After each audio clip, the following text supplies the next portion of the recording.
الحمد لله وبه نستعين على أمور الدنيا والدين. صلوات الله وسلامه على هذا النبي الكريم وعلى آله وصحبه أجمعين.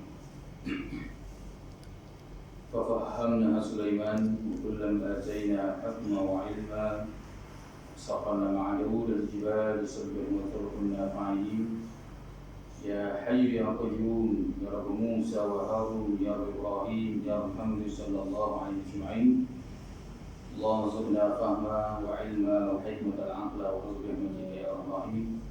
اللهم افتح علينا فتوح العارفين وارزقنا فهم النبيين وعلماء العاملين وحفظ المرسلين وإمام المتقين برحمتك يا أرحم الراحمين.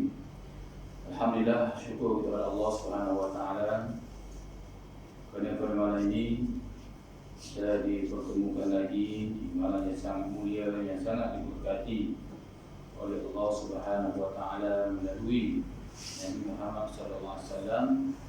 Mana Nabi sallallahu alaihi wasallam menyatakan setengah penghulu hari itu ialah hari Jumaat, dan barang siapa yang memuliakan hari itu maka dimuliakan akan kehidupannya, yakni dia mengingati akan kehidupannya yang penuh dengan keibadatan. Itu di antara disebut oleh Rasulullah SAW dan sebuah hadis Nabi SAW.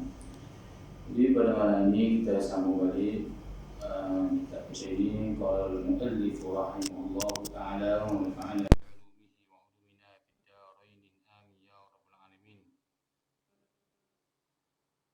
Hadis Nabi SAW, kita pada muka surat iaitu 62. Kita masih lagi membicarakan berkaitan uqubatin niyahah, iaitu pada menyatakan seksa bagi orang yang berbiji sabak, iaitu orang yang meratapi manyak, yakni menangis sebab kematian manyak itu. Qala al-musannif rahimahullahu ta'ala wa nafa'ana bi'ulumihi wa 'ulumina fid darain amin ya rabbal alamin. Hadis Nabi sallallahu alaihi wasallam, bermula orang yang berbiji sabak itu datang pada hari kiamat terdiri menyalak ia, iaitu seperti anjing. Auzubillah min zalik. Jadi setengah daripada perkara yang dilarang dalam Islam iaitu mengatapi manyak, menangis di atas manyak itu. Kalau kita menangis di atas kematian itu tidak masalah. Seperti mana kita telah sebut dalam hadis yang sebelum ni, Rasulullah menangis di atas kematian puteranya Ibrahim dalam lingkungan 8 bulan begitu. Rasulullah mengalir air mata. Dan begitu juga Rasulullah SAW menangis di atas sahabat sehingga bercucuran air mata jatuh di atas seorang sahabat itu. Itu nak menunjukkan Rasulullah menangis.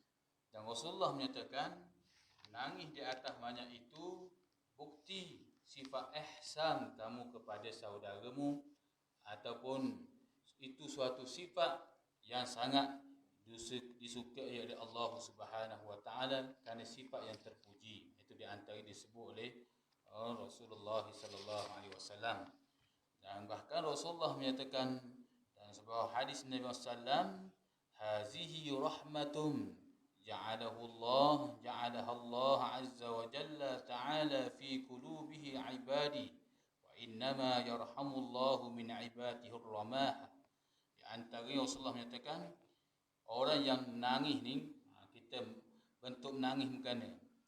Menangis ni ialah ada suatu rahmat Allah Ta'ala limpah ke dalam hati hamba-hambanya. Dan sungguhnya Allah Ta'ala mengasihani hamba-hambanya dan mempunyai sifat belah kasihan. Itu dalil Rasulullah SAW nangis di atas iaitu anaknya, iaitu Ibrahim. Bahkan disebutlah hadis lain, dakhala ala banihi Ibrahim. Rasulullah SAW masuk di atas puteranya Ibrahim dan umur dalam 18 bulan begitulah. Itu lalu air mata dia menangis, mencucur. Lalu Abdullah Rahman bin Aus bertanya bertanya, wahai Rasulullah, kenapa kamu menangis wahai Rasulullah? Rasulullah menyatakan, sungguhnya Allah tidak menyeksa, iaitu disebabkan air mata ini, tapi walakin yu'adzibu bihadza aw yarhamu wa isyara ila lisanihi, tapi Allah Taala seksa bagi orang yang disebabkan lidah ni. Rasulullah isyarat ni lidah ni, disebabkan lidah keluar kata-kata yang tidak baik. Begitu juga kalau kita tengok dalam hadis yang lain, seperti mana dikeluarkan, ni seperti mana dalam hadis yang kita ini, orang yang berbiji sabuk itu dia datang pada hari kiamat, dia akan menyalak seperti anjing. Bodohnya. Nisbah betapa bodohnya. Sebab yang ni dia tidak tentu, dia tidak redha dengan ketentuan ketetapan Allah, hukum Allah. Itu di antaranya. Dan lebih lagi, kalau sabit dengan hadis Al-Imam Tabarani menyatakan innal mayyita la yu'adzibu bi bakani ahlihi alihi. Bahawasanya mayat itu diseksa akan dia dengan sebab tangisan ahlinya, yang dengan sebab wasiat. Dia wasiat. Ada pun kalau dia menangis begitu saja tak masalah. Dia tetap redha. Orang dia kasih ni dia tetap redha. Lalu dia menangis tupi air mata. Hak tu tak kena azab begitu. Hak kena azab dia tidak redha. Dia bertanya pula, kenapa Allah buat begini? Kenapa begini? Kenapa begini? Itu yang diseksa. Dan seksaan satu lagi, wasiat ahlinya, wasiatnya. Dia kata kalau ayah mati, kalau mak mati ni, tolong nangislah sungguh-sungguh. Nangis. Disebabkan wasiat dia, banyak diseksa juga dalam kubur. Dan berkaitan dengan hadis ini juga, innal mayyita tu, ada satu hadis Nabi SAW lagi menyatakan innal mayyita yu'dhihi fil qabri ma kana yu'dhi fi baitihi. Bahawasanya mayat itu di dalam kubur itu menyakiti akan dia oleh barang yang menyakiti akan dia di rumah. Itu di antaranya. Mayat dia duduk, salah satu penyiksaan bagi mayat ni, dia rasa tak senang duduk dalam kubur ni, disebut oleh Al-Imam Rawahu Ad-Dailami, menceritakan mayat itu di dalam kubur menyakiti akan dia oleh barang yang menyakiti akan dia di rumahnya. Yang ini disebabkan ahli keluarga dia. Anak-anak dia berkelahi. Ayah dia mati lama dah, anak dia duduk kelahi. Bubuk pasal tanah. Ada. Sampai dia balah adik-adik dia. Bubuk sampai tanah. Sebabkan tanah gini. Hak ni tak tegar, hak ni tak tegar, hak ni sebab apa? Sebab bubuk. Kata hak ni tanah. Tanah dia banyak. Hamba ni, seorang hamba ni tanah dia memang banyak. Tapi oleh kerana ayah dia masih hidup, bagi dah hak ni sini, hak ni sini. Ayah dia tanah banyak. Dia balah. Balah teguh, tak teguh antara satu sama lain. Itu di antaranya disebabkan dibubuk pasal tanah. Itu setengah daripada barang menyakiti. Maka qiyahlah perkara lain. Ulama menyatakan barang-barang yang ditinggal oleh ahli keluarga, lebih lagi khalifah dalam rumah tangga itu, maka disebabkan itulah kadang-kadang dia berbubuk, lalu barang yang menyakiti mayat itu, Rasulullah kata makana yu'dhihi fi baitihi, barang yang menyakiti akan dia oleh barang di rumah.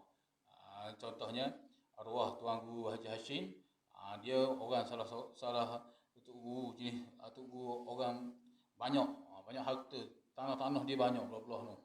Belah-belah Guru Musa belah-belah tu lah. Dia hidup dia bagi. Dia bagi selalu gini. Itu setengah pandangan dia. Maka terpulanglah kepada kita dia pun menyatakan ini bagi saya. Maknanya terpulang pada orang lah nak ikut atau tidak, ni hak saya, pandangan saya bimbang. Tok Guru ni kadang-kadang Allah Taala buka hijab dia. Itu di antaranya. Jadi dia tu saya bagi selalu. Dia bagi lalu. Ada tanah kebun kat belah Pasir Mah tu, belah tu adalah. Itu di antaranya. Jadi dia cerita dia bimbang kerana di masa dia duduk Mekah, Dia mengaji dengan syekh, apa nama apa syekh, tak ingat lah. Tu dia mengaji dengan syekh tu wasiat khabar dia, jikalau kamu ada barang begini, kalau mu tahu ada di kalangan anak-anak kamu ni musyok, ada anak-anak kamu ni tak boleh percaya dia ni, misal kata baik-baik kamu bagi dirah lah. Tu syekh tu pesan dia. Tapi kalau anak itu sama ada perempuan atau lelaki, tak jadi masalah. Ini taat kepada ibu bapa dia, tak kisahlah hak kalung ke, hak angah ke, balung ke, tak kisah. Ikut saja. Itu tak masalah. Selepas ibu bapa dia mati, jatuh harta wasiat, harta pusaka, terpulang dah. Tak masalah. Hak ni kalau dibimbangi, di atas dunia ibu bapa dah mati lagi.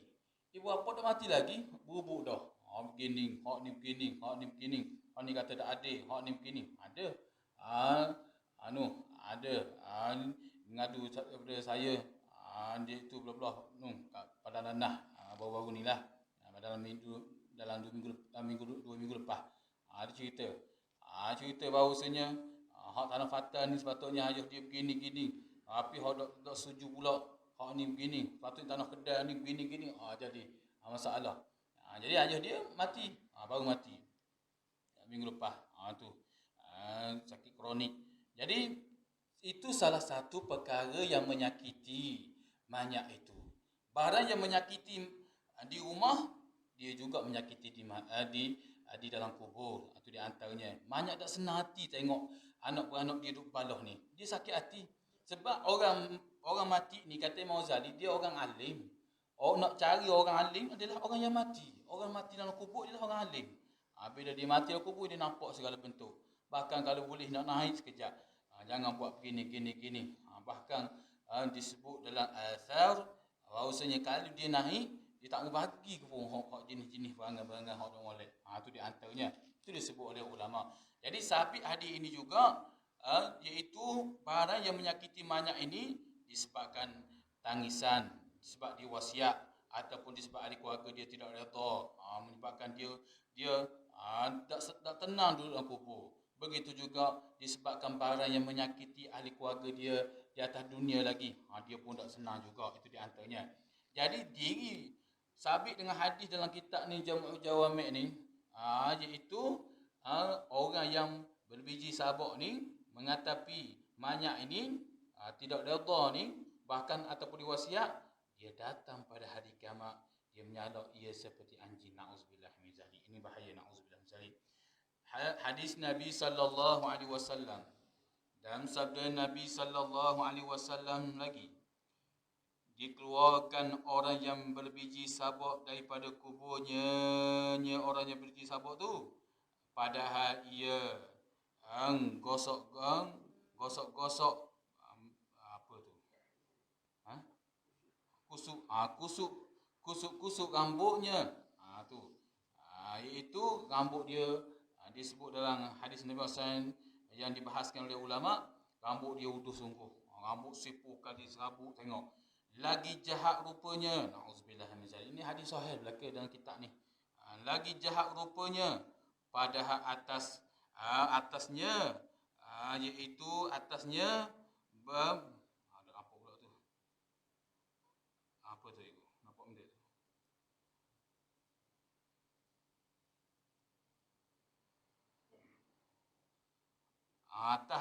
Padahal atasnya berselamat daripada laknat Allah, yakni mereka ini tidak selamat daripada laknat Allah SWT, dan menghantar ia atas kepalanya dan berkata, wah kebinasaanku. Jadi orang yang berbiji sabak ni, di hari kiamat kelak, orang yang mengatapi manyak ni, nangis tidak redha ataupun diwasiat oleh si manyak itu kepada dia, menangislah kalau aku mati ni sebagainya ni, hari kiamat kelak rambut dia utuh, kusut sekali rambut dia, penuh dengan debu-debu. Disebut hadis lain, rambut dia 10 kali debunya, rupa pula jahat. Tengok sebab apa jadi rupa begitu? Sebab dia tidak redha dengan ketentuan Allah, ataupun dia wasiat. Dia wasiat supaya dia saja mati ni mungkin dia ingat. Sedangkan Islam ajar bukan cara ingat, bukan cara begitu. Cara ingat dengan tiga amalan tu, sedekah jariah, ilmu yang bermanfaat, anak soleh, hak tu sepatutnya. Jadi rupa dia sangat jahat. Dan padahal dia ni tidak selamat. Sebab itu tidak selamat daripada laknat Allah. Dia ni tidak selamat daripada laknat Allah. Allah melaknat. Sebab hadis yang di atas tu, Allah melaknat orang yang berbiji sabuk ni dan menghantar ia, ya Allah, atas kepalanya. Tak cukup itu lagi. Allah menghantar ia, ya Allah, yu'adzib, dengan azab di atas kepalanya. Dengan azab daripada kepala, daripada bawah, dan berkata ia, ya tu, wah kebinasaanku, binasa sungguh aku. Tu binasa sungguh aku. Tak cukup dengan kata-kata syaitan lagi dalam neraka. Syaitan berkata dalam neraka. Seperti mana dalam surah Ibrahim, syaitan berkata, hari ini kamu bersama dengan aku. Kamu tidak ingat janji-janji Allah, sedangkan janji inna wa'dallahil haq, sesungguhnya janji Allah itu benar di atas dunia ni. Mudah tak mau ikut, hari ini merasakanlah. Itu di antara disebut oleh ulama bagaimana syaitan berkata kepada ahli neraka itu. Dan dia berkata, wah kebinasaan aku, iaitu aku binasa sungguh hari ini. Disebabkan dia berbiji sabuk tu. Itu di antaranya. Qala musannifu rahimahullahu ta'ala wa nafa'ana bi'ulumihi wa ulumina fid darain amin ya rabbal alamin. Dalam hadis Nabi sallallahu alaihi wasallam lagi, Nabi SAW bersabda lagi, laknat Allah atas orang yang berbiji sabuk dan orang yang menuntut dengarkan, dan orang yang duduk berkeliling, dan orang yang menilik kepadanya, dan orang yang berlumba-lumba kepadanya, dan orang yang rindu kepadanya, dan orang yang menuntut tanda, yakni orang yang berbuat iaitu washman, yakni mencucuk dengan jarun, dan dibuih kepadanya nila, diletak kepadanya nila, macam-macam lah bila dalam mari dak sedar ni. Dan orang yang mentajamkan gigi, dan orang yang mengeratkan gigi, dan orang yang menjarangkan gigi. Jadi berapa laknat Allah. Di dalam hadis ini Rasulullah menyatakan salah satunya di antara orang yang berbiji sabuk ni tidak redha dengan ketentuan Allah ni, na'udzubillah min zalik, di antaranya dia salah satu golongan yang dilaknat oleh Allah SWT. Dan orang yang menuntut mendengarnya, banyaklah, banyak. Ataupun orang yang hidup, dia kata kalau saya mati, awak menangilah. Kalau ayah mati, kamu menangilah. Sepuas-puasnya kamu menangis. Tu tak boleh. Tu kalau tak dia tak wasiat, tak apa, tak masalah. Menangis. Itu sifat ihsan. Sifat musibah. Sebab bala ini adalah musibah. Mati itu adalah musibah. Jadi diri kita menangis di atas mayat itu musibah. Ada masalah. Hatta pun jatuh air mata di atas si mayat pun tak ada masalah. Tak ada kata tak boleh. Ada petua-petua tua-tua dulu kan. Jangan bagi kucing hitam lakoh banyak.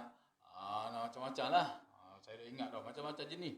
Jangan bagi air mata jatuh di atas mayat itu. Itu semua khurafat belaka tu, tak masalah. Yang penting jangan dituntut oleh mayat itu untuk mendengar ketika dia mati. Dan orang yang duduk berkeliling, duduk sekeliling dia ni, dia tak nak juga tuntut dengar saja, tak mau nasihat, tak mau beri pengajaran. Sebab itulah kalau kita dengar orang buat perbuatan-perbuatan gitu, kita nasihat kepada dia kalau boleh. Jangan kita biar begitu saja. Dan orang yang menilik kepadanya, nak ceritanya berbiji sabuk ni bahaya. Dilaknat oleh Allah orang yang tilik padanya pun. Kita tengok saja, tak boleh juga.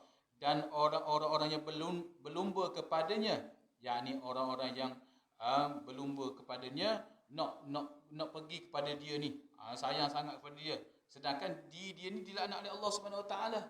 Sifat dia tu adapun dia tidak tuntut perbuatan tu, itu tak masalah. Kita pergi kat dia, pergi nasihat dan sebagainya. Dan orang yang rindu kepadanya, kita rindu kepada orang berbiji sabak ni, tak boleh juga. Itu di antaranya. Dan orang yang menuntut tanda, yakni dan orang yang menuntut tanda ni, ni bab lain pula ni. Dan orang yang menuntut tanda, yakni washman, yakni mencucuk dengan jagung. Dia cucuk dengan jagung, macam-macam lah, supaya lebih cantik dia, dan dibubuh kepadanya nila. Dia bubuh nila, sebab tidak redha semuanya. Dan orang yang mentajang gigi, dia mentajang gigi ni masuk dalam sengah dam ni kalau kita tengok. Dan orang yang mentajang gigi ni atas pada laknat Allah atas orang yang berbiji sabak. Yakni kita baca semula, yakni dan laknat Allah di atas orang yang mentajang gigi. Gigi dia comel dah. Dia nak bagi tajam lagi. Tujuan panggil nak ubah hak ciptaan Allah SWT. Adapun kalau gigi dia jongang tu luar tu tak masalah. Tu tak masalah hak tu. Ni saja-saja. Gigi comel dah saja nak buat tajam. Biar nampak nampak harimau sikit. Nampak harimau. Tu di antaranya. Dan orang yang mengkerak gigi. Kerak gigi saja-saja. Gigi comel dah tak masalah. Kalau gigi dia lebih nak tutup bibir tu lain lah. Ni saja. Biar panggil nampak seni lagi. Tak boleh. Dan orang yang menjarangkan gigi. Menjarangkan gigi pun tak boleh juga. Kerana diubah perbuatan Allah tu. Itu di antaranya. Kalau dia menjarang gigi dia rosak, tu salah. Doktor beki balik. Gigi dia rapat. Jadi oleh kerana dia tapung tu, doktor buat jarang sikit gigi. Tu tak masalah hak tu. Ni saja-saja gigi comel dah. Ni semua perbuatan ubah kejadian Allah ni. Termasuk dalam golongan orang yang mengatapi memanyak juga ini. Itu di antaranya. Qala musannifu rahimahullahu ta'ala wa nafa'ana bi'ulumihi wa 'ulumina fid darain amin ya rabbal alamin. Hadis Nabi sallallahu alaihi wasallam. Bermula orang yang mengeran dan berbiji sabak itu setengah daripada perbuatan kafir. Perbuatan kafir itu serta taulan di dalam neraka. Na'udzubillah min zalik. Sabda Nabi SAW, orang yang mengeran, yakni orang yang mengaum. Dia tepik. Oleh kerana ahli keluarga dia mati ni. Dia menangis tepik sungguh. Ini setengah daripada perbuatan kafir itu. Perbuatan orang kafir itu. Kan diri kalau dia buat begitu, itu setengah daripada perbuatan kafir. Tak kafir lagi. Dia tidak kafir lagi. Tapi diri perbuatan dia tu, dia tepik, dia menangis tu, disebab kematian tu, maka ini setengah daripada perbuatan orang kafir. Dan berbiji sabak itu juga setengah daripada perbuatan orang kafir. Bermula orang kafir itu, Rasulullah SAW bersabda, bermula orang kafir itu setengah serta taulannya di dalam neraka. Orang kafir, dia hakikatnya dalam neraka ini, dia akan berkawan dengan puak-puak dia belakang dalam neraka. Jadi sebab itu di dalam dunia, dia mengaum disebabkan ahli keluarga dia mati. Ini perbuatan orang kafir. Maka bila masuk dalam neraka suatu hari nanti, dia akan mengaum juga seperti itulah. Itu antara sebab dia sedih dengan taulan dia. Itu disebut oleh Rasulullah SAW berkaitan dengan hadis Nabi SAW. Banyak musannaf kita kumpul ni. Berbiji sabak ni. Tu. Dan hadis Nabi SAW lagi. Barang siapa mengeran ia barang siapa, atau berbiji sabak ia barang siapa, pada ketika kena bala, nescaya disurat namanya itu setengah daripada segala orang yang munafik. Na'udzubillah min zalik. Cara lagi selalu. Jadi Rasulullah menyatakan orang yang mengaung ni, yang berbiji sabak ni, disebabkan dia kena bala. Dia kena bala ni, bila begitu, nescaya Allah Ta'ala surat dia ni, nama dia ni setengah daripada perbuatan orang, iaitu daripada orang yang munafik. Diri dia tu Allah Ta'ala surat dia ni, catik dia sebagai orang munafik. Na'udzubillah min zalik. Mana perbuatan dia tu? Perbuatan dia iaitu bila kena suatu bala, dia mengaum. Sebab itulah sunat. Bila orang, kadang-kadang orang sakit lama, dia sakit ataupun dia baru-baru sakit ke, sunat kita beri semangat pada dia. Takut Dia mari, kadang-kadang dia kena kecil manis ke na'uzubillah, dia kena kerak kaki. Dia pun mula dah fikiran dia celaru. Kita pun mari nasihat dia. Gini. Tu ada dulu-dululah ada seorang hamba Allah tu mati dah. Dia dia sakit lama jugalah. Dia sakit menentang gitu. Bila kita jumpa dia kata, Ustaz, dia panggil Ustaz lah. Dia kata, adakah Allah ni tak adil ke? Allah ni tak adil. Orang jahat, tengok orang duk jahat, duk buat maksiat tu, tak kena bala. Saya ni duk main surah, duk main masjid, duk dalam perjuangan gini mari. Tengok saya sakit ni, seteruk ni, tak boleh berjalan ni. Ni lengang pula, tak boleh nak bergerak ni. Zalim Allah ni kalau begini. Tu na'uzubillah min zalik. Ini bahaya. Kita kadang-kadang kita takut, kita pun tak berani nak kata pada dia. Perbuatan diri dia tu nak kata buat apalah perangai begini, tak berani sebab dia duduk suasana begitu. Suasana teruk penyakit dia tu. Penyakit kronik dia teruk. Cuma kita nasihat pada dia, Allah Taala sayang, Allah Taala kasih. Hakikatnya Allah buat begini, Allah Taala kasih. Ataupun Allah Taala nak kifarat hak dulu ada salah silap, ataupun Allah nak mengangkat martabat kepada kewalian, kepada martabat yang lebih. Itu di antaranya. Dia akan mari. Orang beriman yang mengerjakan ibadah, bila Allah Ta'ala mari ujian begini, jaga. Sebab itulah fadilat besar bila kita ziarah orang yang beriman, orang yang selalu mengerjakan ibadah, orang yang selalu sembahyang berjemaah. Tiba-tiba dia dilanda dengan kesakitan. Afdal kita menziarah dia berbanding dengan orang yang biasa pergi jemaah. Sebab apa? Sebab hak gini syaitan dah ganggu. Syaitan akan mari. Mu kuat agama, duk pergi surah, duk begini. Kena sakit juga. Itu. Memang dia tahu ini ada suatu ujian Allah, dia tahu. Ini suatu ujian Allah, tapi oleh kerana syaitan ini kuat sangat, kadang-kadang dapat mengalah. Tu bahaya. Nauzubillah min zalik. Tu saya jumpa berapa orang dah. Dulu dia datang, macam kali dah jumpa. Orang sakit begini ni. Nauzubillah, kita minta lindunglah.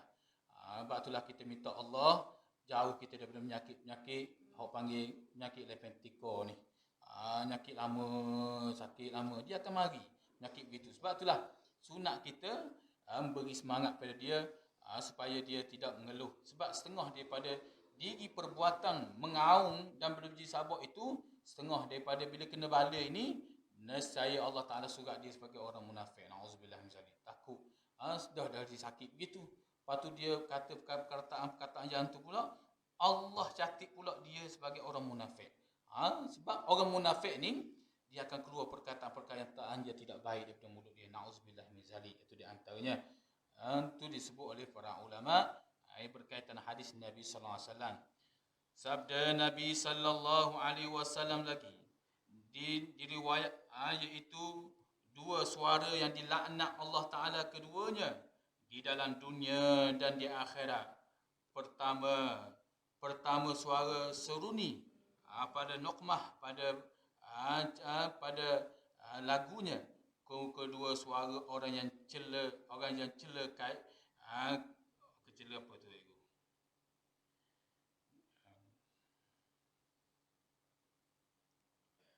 Kedua orang yang mencela kain berbiji sabar. Orang yang celaka. Yang kedua orang yang celaka, syakiyun. Catakan hadis dalam kitab sanad Imam Tabrani, lupa tinggal dalam mata hadis tu. Jadi kedua suara orang yang celaka yang berbiji sabar. Tu dan mengerang pada ketika kena bala. Jadi dua suara. Dalam riwayat lain kata tiga, tapi tak apalah, ada masalah. Dalam hadis Imam An-Nasa'i dia kata tiga suara.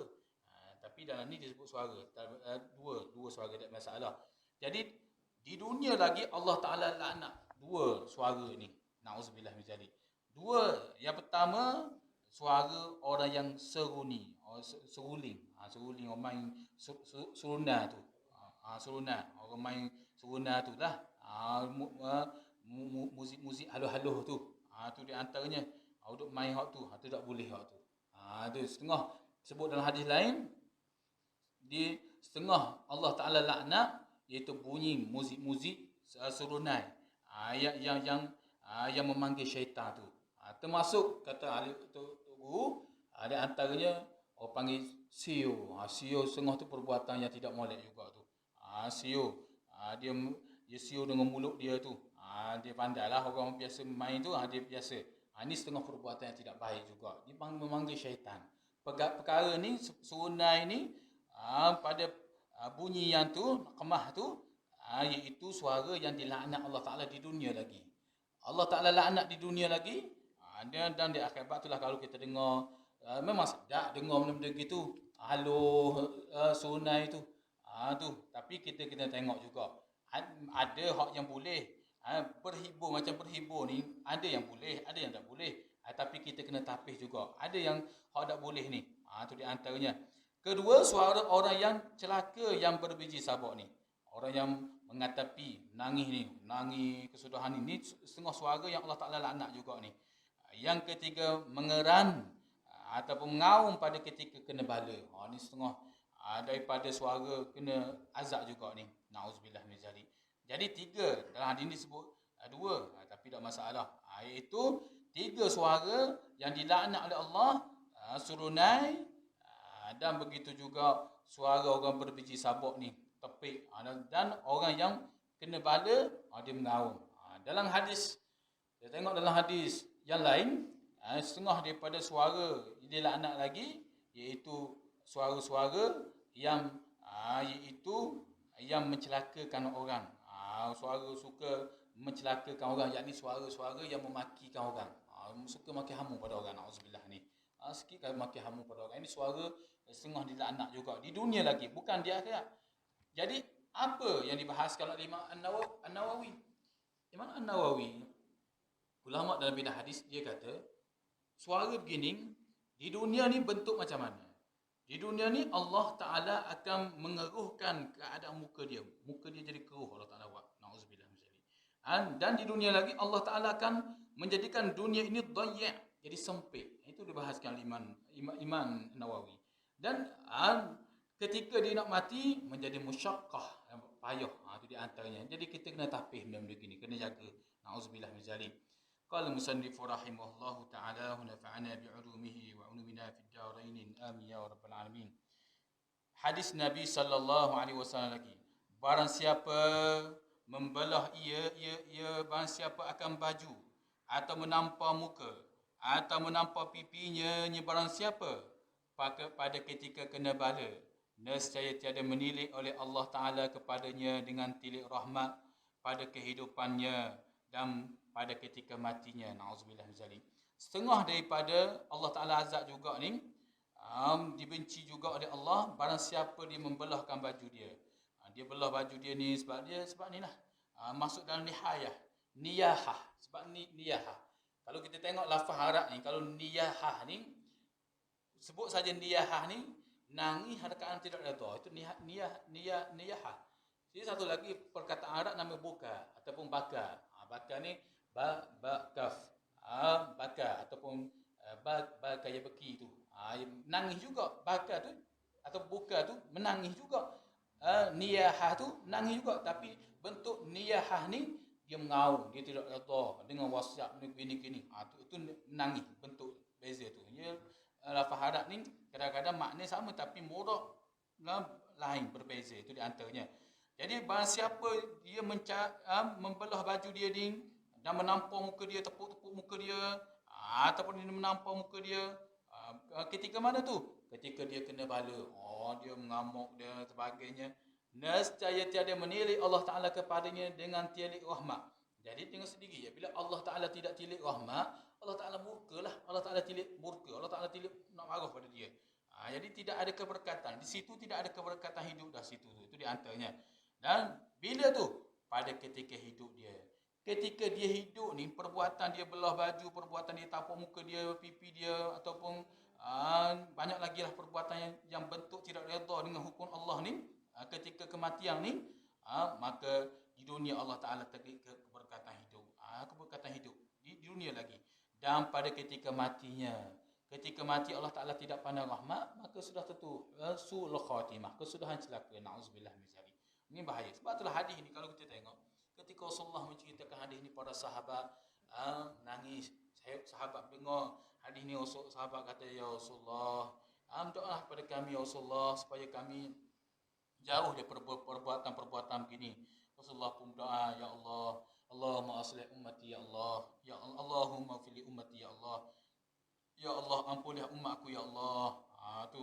Sehingga para wali-wali kita berdoa, Allahumma fili ummati Muhammadin SAW, Allahumma aslih ummati Muhammadin SAW, Allahumma hadinna jami'a. Ya Allah, berilah hidayah kepada semua manusia. Sebab takut mari ujian begini ni. Na'udzubillah min zalik. Hadis Nabi SAW lagi. Di Nabi SAW lagi ni, barang siapa mencari ia akan baju dia. Barang siapa mencari ia akan baju, atau menampak akan pipinya, atau mengeran ia, atau berbiji sabak pada ketika kematiannya, jika mati ia kemudian daripada 100 hari dengan tiada taubat daripada perbuatan yang tersebut itu, nescaya adalah ia barang siapa tu derhaka pada Allah dan akan Rasulnya, dan tiada halal bagi perempuan yang perempuan apa tu ibu? Apa pula ni? Dan tiada halal bagi perempuan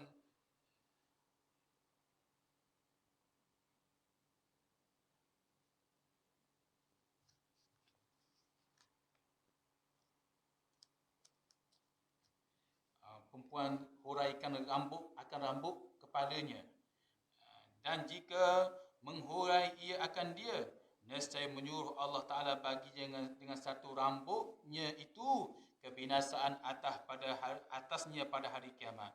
Dan adalah perempuan itu orang yang derhaka ia akan Allah Ta'ala, melaknat akan dia oleh Allah dan segala malaikat dan segala anbiya dan sekalian mereka itu. Anbiya sekalian mereka itu. Na'udzubillah min zalik. Jadi setengah daripada perbuatan yang bahaya, yang perlu kita berjaga-jaga. Barang siapa dia mencarikan, ia akan baju dia. Dia mencari baju dia, dia menampar pipi dia, ataupun dia mengerang, dia mengaung, ataupun dia berbiji sabak, yakni mengatapi banyak tu pada ketika kematian.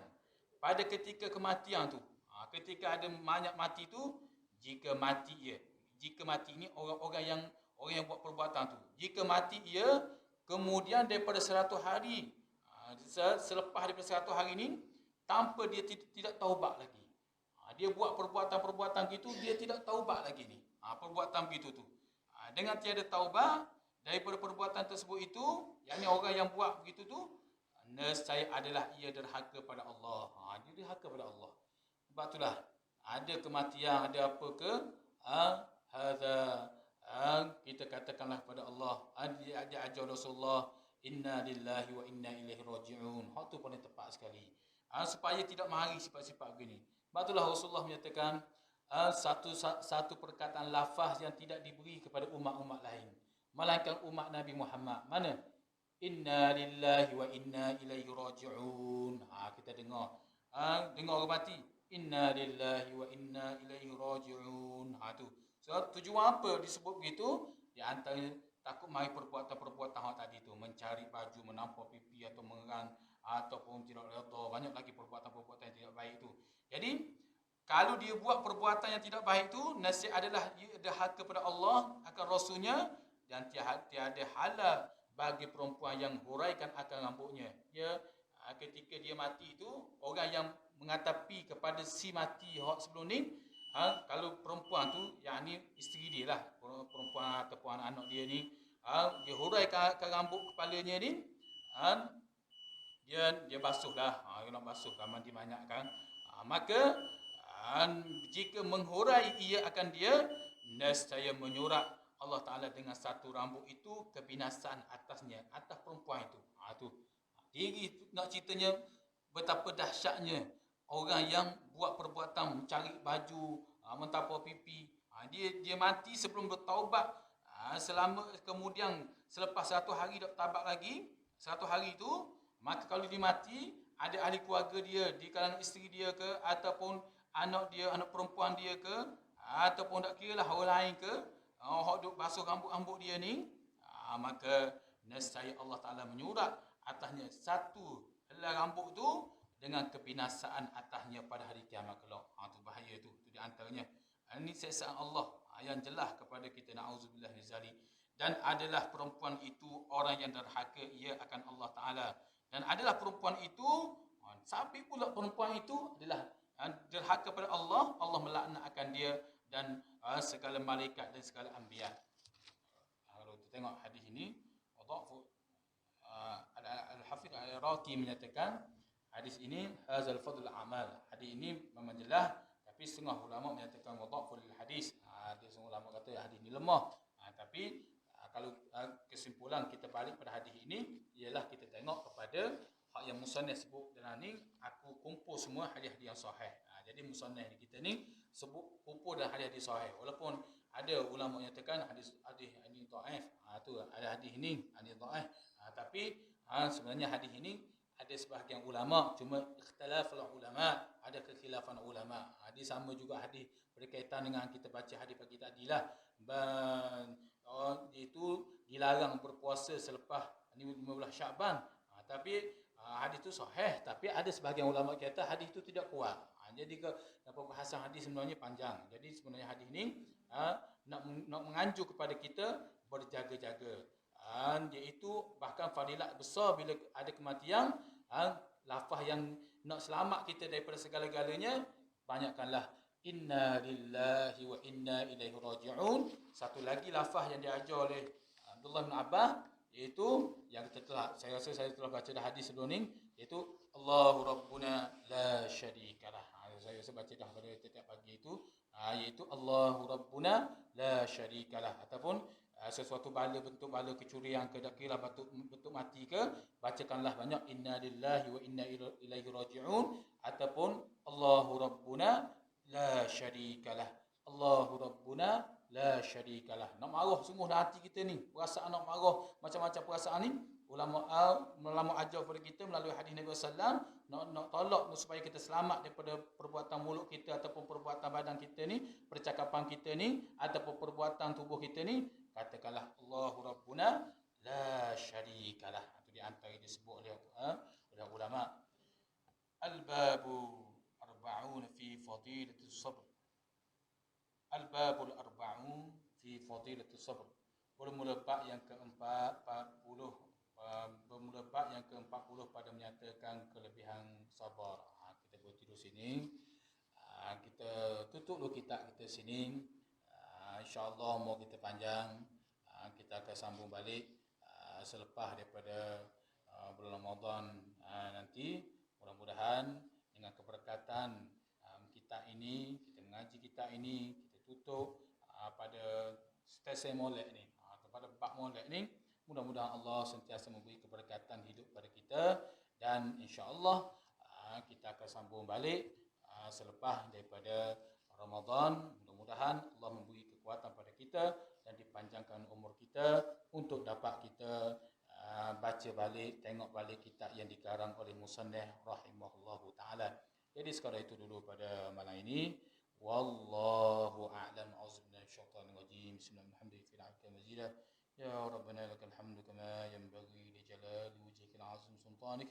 اللهم جمعنا هذا جمع مرحوما تفرقنا من بعد تفرقا معصوما لا تجعل الله فينا لمعنا شكيا اللهم اجعل آخر كلامنا من الدنيا عند تجينا قول لا إله إلا الله لا إله إلا الله لا إله إلا الله محمد رسول الله صلى الله عليه وسلم الحق ربنا آتنا في الدنيا حسنة وفي الآخرة حسنة وقنا عذاب النار صلى الله عليه وسلم وعلى آله وصحبه وسلم والحمد لله رب العالمين. السلام عليكم ورحمة الله